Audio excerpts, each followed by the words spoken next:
ಕಾಂಗ್ರೆಸ್ನಲ್ಲಿ ಜೋರಾಗಿದೆ ಅಪೆಕ್ಸ್ ಬ್ಯಾಂಕ್ನ ಜಟಾಪಟಿ. ಯಾಕಂದ್ರೆ ಈ ಅಪೆಕ್ಸ್ ಬ್ಯಾಂಕ್ ಅಧ್ಯಕ್ಷ ಚುನಾವಣೆ ಮುಂದೂಡಿಕೆ ಆಗುತ್ತಾ ಅನ್ನೋ ಕೆಲವು ಅನುಮಾನಗಳು ಕೂಡ ಮೂಡ್ತಾ ಇದೆ. ಯಾಕಂದ್ರೆ ಇಂದು ನಡೆಯಬೇಕಿದ್ದಂತಹ ಈ ಅಪೆಕ್ಸ್ ಬ್ಯಾಂಕ್ ಚುನಾವಣೆ ಈಗ ಮುಂದಕ್ಕೆ ಮುಂದೂಡುತ್ತಾ ಅಂತ. ಯಾಕಂದ್ರೆ ಕಾಂಗ್ರೆಸ್ನಲ್ಲಿ ಜೋರಾಗ್ತಾ ಇದೆ ಈ ಅಪೆಕ್ಸ್ ಬ್ಯಾಂಕ್ ಜಟಾಪಟಿ.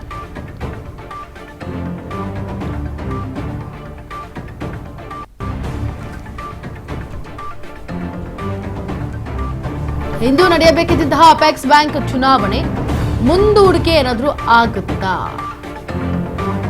ಅಧಿಕಾರ ಹಂಚಿಕೆ ನಡುವೆಯೇ ಇಲ್ಲಿಯೂ ಜಿದ್ದಾಜಿದ್ದಿ ನಿರೀಕ್ಷೆ ಇದೆ. ಮಾಜಿ ಸಚಿವ ಕೆಎನ್ ರಾಜಣ್ಣ ಬೆನ್ನಿಗೆ ನಿಂತಿರೋ ಸಿಎಂ ಸಿದ್ದರಾಮಯ್ಯ, ಈಗ ಎಂಎಲ್ಸಿ ರವಿ ಬೆನ್ನಿಗೆ ನಿಂತಿರೋ DCM DK Shivakumar.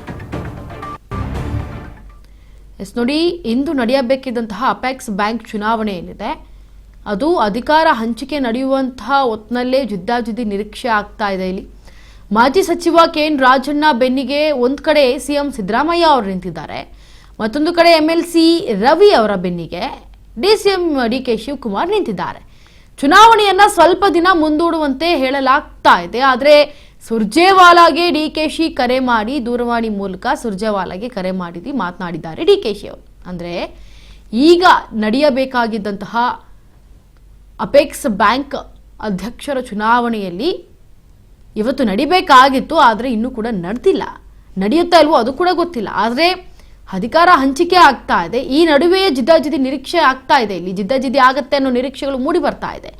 K N Rajanna ಹಾಗೆ ಎಂಎಲ್ಸಿ ರವಿ ಅವರ ಬೆನ್ನಿಗೆ ನಿಂತಿರುವಂತಹ ಡಿಸಿಎಂ ಡಿಕೆ ಶಿವಕುಮಾರ್, ಕೆಎನ್ ರಾಜಣ್ಣಗೆ ಸಿಎಂ ಸಿದ್ದರಾಮಯ್ಯ.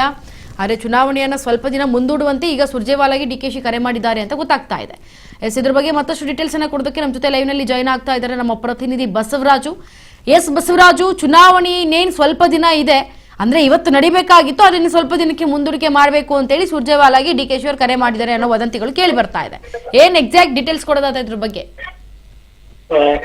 ಇವಾಗೇನು ಅಪೆಕ್ಸ್ ಬ್ಯಾಂಕ್ ನ ಚುನಾವಣೆಗೆ ಸಾಕಷ್ಟು ಸಿದ್ಧತೆಯನ್ನ ಕಾಂಗ್ರೆಸ್ ಪಕ್ಷದ ವಲಯದಲ್ಲಿ ಎರಡು ಬಣಗಳ ಮಧ್ಯೆ ಕೂಡ ನಡೆದಿತ್ತು. ಅದರಲ್ಲಿ ಪ್ರಮುಖವಾಗಿ ಮಾಜಿ ಸಚಿವರಾಗಿರ್ತಕ್ಕಂಥ ಕೆಎನ್ ರಾಜಣ್ಣ ಅವರು ಅಪೆಕ್ಸ್ ಬ್ಯಾಂಕ್ ನ ಒಂದು ಅಧ್ಯಕ್ಷ ಸ್ಥಾನಕ್ಕೆ ಒಂದು ಪ್ರಬಲವಾಗಿರ್ತಕ್ಕಂಥ ಆಕಾಂಕ್ಷಿ. ಈಗಾಗಲೇ ಸಿಎಂ ಸಿದ್ದರಾಮಯ್ಯ ಕೂಡ ಅವರ ಬೆನ್ನಿಗೆ ನಿಂತಿರ್ತಕ್ಕಂಥದ್ದು, ಅವರೇ ಆಯ್ಕೆ ಆಗ್ತಾರೆ ಅನ್ನುವಂತ ನಿಟ್ಟಿನಲ್ಲಿ ಸಾಕಷ್ಟು ಚರ್ಚೆಗಳು ಕೂಡ ಇದ್ವು. ಇವತ್ತು ಚುನಾವಣೆ ಕೂಡ ನಡೀಬೇಕಾಗಿತ್ತು.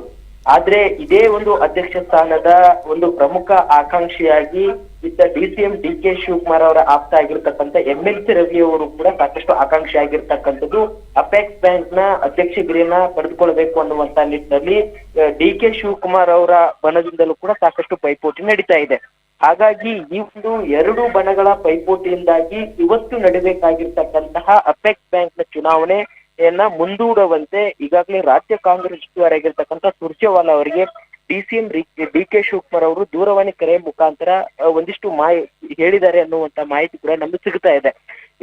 ಒಂದ್ ಕಡೆ ಸಿಎಂ ಸಿದ್ದರಾಮಯ್ಯ ಅವರು ರಾಜಣ್ಣ ಅವರ ಪರವಾಗಿ ನಿಂತಿರ್ತಕ್ಕಂಥದ್ದು, ಇತ್ತ ಡಿಸಿಎಂ ಡಿಕೆ ಶಿವಕುಮಾರ್ ಅವರು ಎಂಎಲ್ಸಿ ರವಿ ಅವರ ಪರವಾಗಿ ನಿಂತಿರ್ತಕ್ಕಂಥದ್ದು. ಹಾಗಾಗಿ ಈ ಅಪೆಕ್ಸ್ ಬ್ಯಾಂಕ್ ನ ಚುನಾವಣೆ ಸಾಕಷ್ಟು ಈಗ ಜಿದ್ದಾಜಿದ್ದಿಗೆ ಕಾರಣವಾಗಿದೆ ಅಂತ ಕೂಡ ಹೇಳ್ಬೋದು.